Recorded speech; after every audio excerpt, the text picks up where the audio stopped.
Hello, dear viewers, and welcome to this special interview on Bahrain International. Our guest today is a world-renowned figure, widely known as the leading force behind the modern development agenda with the Sustainable Development Goals at its core. Now, this 2030 agenda was adopted by all UN member states in 2015 as a global pledge and testament towards bettering our world in the years to come. Our guest today is former UN Secretary General Mr. Ban Ki-moon. Now, Mr. Ban Ki-moon has been selected as a 2018 recipient of His Royal Highness Prince Khalifa bin Salman Award for Sustainable Development in recognition of his efforts towards pursuing this goal. We are honored and privileged to have Mr. Ban Ki-moon on this show with us, and thank you, Your Excellency, for agreeing to do this interview and for being in Bahrain. Thank you. It's a great pleasure to have this opportunity. Assalamu alaikum. Shukran jazilan. Your Excellency, to begin with, could you brief us on the idea behind the Sustainable Development Goals? The Sustainable Development Goals, with the 17 goals, are the most ambitious and far-reaching commitment and vision the United Nations has ever presented to the people. We have made considerable outcome and achievement through Millennium Development Goals from 2000 to 2015. In fact, we were able to declare that the first goal of cutting in half the extreme poverty was already achieved by 2010. And the mortality rate of under 5 children has been also cut in half, 50%. And the women's mortality rate also have been cut in half. At the same time, we realized that there are still many areas where we should have done much, much more, because the achievements were not even. So we really wanted to, as a successor of this MDG, decided to negotiate on a much more broader and comprehensive way. That is Sustainable Development Goals. 17 goals covers all spectrums of our life, not only human beings, but also our planet Earth, including climate change issues. Therefore, it is important that the world leaders have stronger ownership of these 17 goals. And these 17 goals are underpinned by 169 targets and 230 indexes. It's a scientifically, economically, statistically well-structured goals. Therefore, I'm sure that by 2030, this world will be far better one, where nobody will be left behind. There should be nobody who should suffer from abject poverty and hunger. There should be nobody who die from preventable diseases. And everybody should also have quality education. This is quite a far-reaching and ambitious vision. Yeah. Indeed, Your Excellency, a multifaceted and multiple initiatives that cover all sectors of life towards bettering the world by 2030.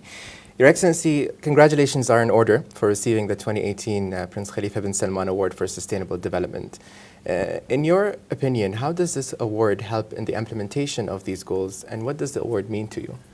Personally, I'm honored, realizing that this award is given to some person or some institutions who have been committed in carrying out development programs like Sustainable Development or Millennium Development Goals.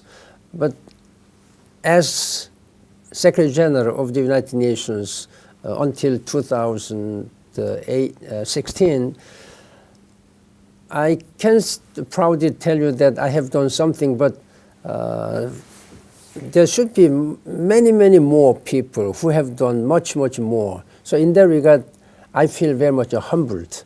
But I am going to accept this award with understanding that this gives me some much more a sense of a greater engagement and greater commitment as a former Secretary General to first of all raise the awareness of the importance of implementing these sustainable development goals. I'm going to work with government leaders, business leaders, and the civil society leaders. In particular, I am honored that this is given to me by His Royal Highness Prime Minister Khalifa himself. Yeah. Your Excellency, after your tenure as Secretary General, what initiatives have you been engaged in? Can you tell us more about the Ban Ki-moon Center for Global Citizens and the potential of collaboration between this center and Prince Khalifa bin Salman Award? As a former Secretary General, I thought that even though I do not have official responsibilities, but as a former Secretary General, I thought that it would be better for me to engage with business and civil society leaders, and if possible, political leaders, to first of all raise awareness on the importance of meeting the targets by 2030, all Sustainable Development Goals, and as well as a climate change agreement, which will have to be implemented to control the global temperature rise under 1.5 degrees Celsius by the end of this century. This is a huge challenge. The government cannot do it alone. There should be a stronger partnership between business communities and civil societies and also government. That is why I thought that it will be very important for me to foster a global citizenship. While we carry the national passports identifying you are Korean, you are Bahrainese, or etc., but these nationalities or national borders have lost meaning much long time ago.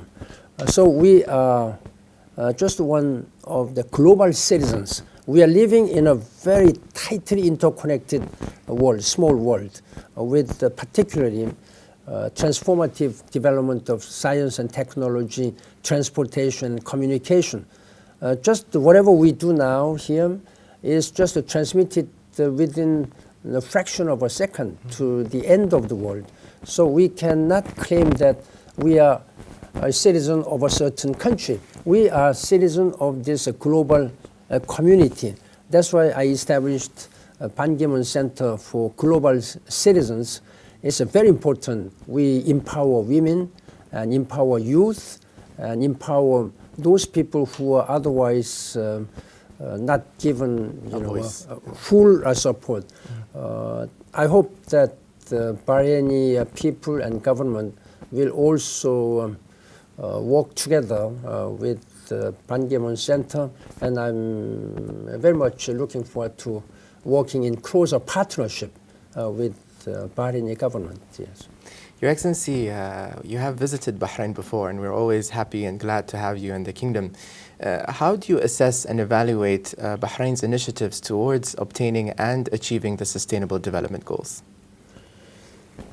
Bahrain is one of the model countries in, first of all, promoting tolerance and a better and more understanding on the others' culture and history and religion and belief.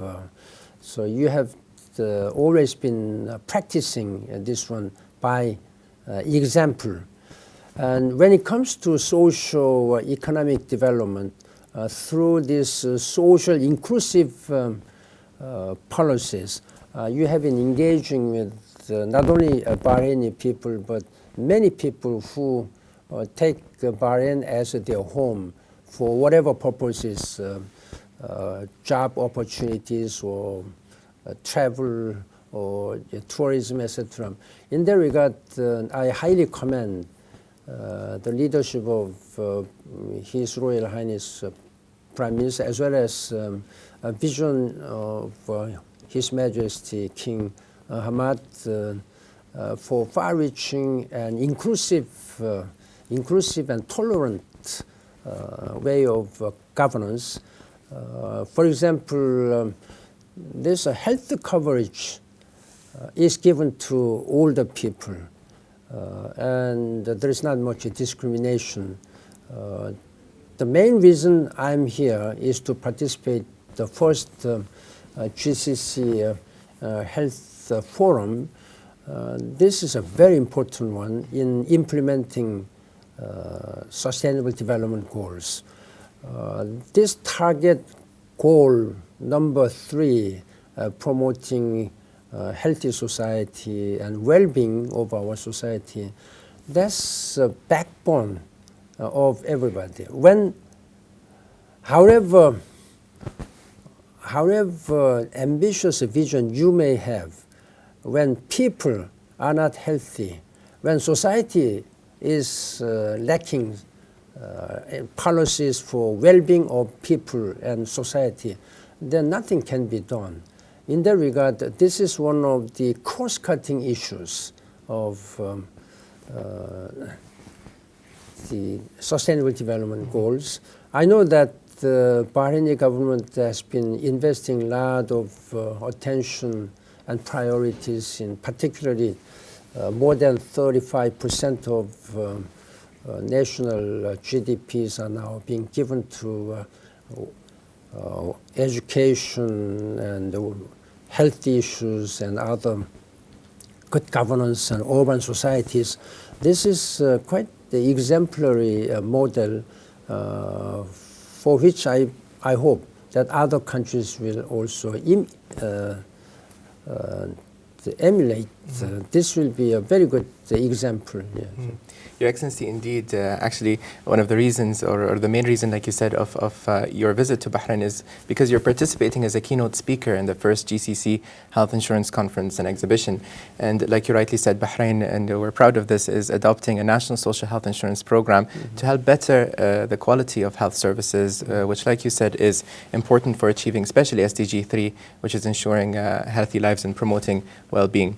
Now, Your Excellency, in your tenure as Secretary General and even after, what do you believe are the mechanisms that need to be put in place to ensure that the global world basically adheres to the Sustainable Development Goal? Are there any follow-up mechanisms to ensure implementation?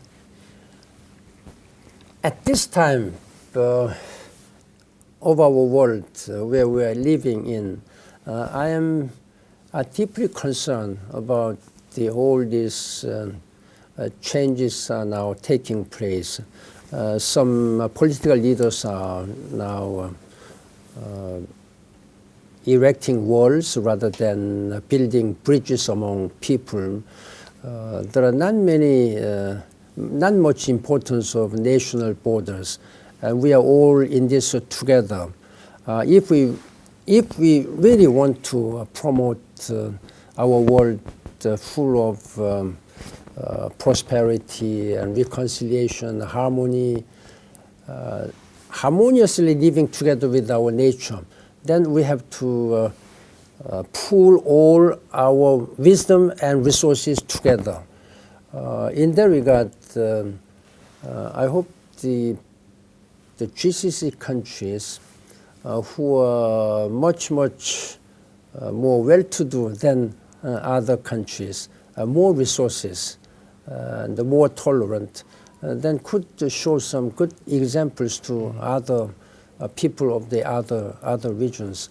That's why I am here, and as a former Secretary General, and as one of the global citizens, I'm really trying to do what and urging the particular political leaders that they should take some inclusive, more tolerant, more understanding, more harmonious and reconciliatory policies vis-à-vis other people, particularly those people who are underprivileged, who are poor, who need our assistance. That's a basic attitude as a human being. Yeah. Your Excellency, like you rightly said, perhaps the GCC could lead by example and help the countries of the world achieve and aspire to achieve the Sustainable Development Goals.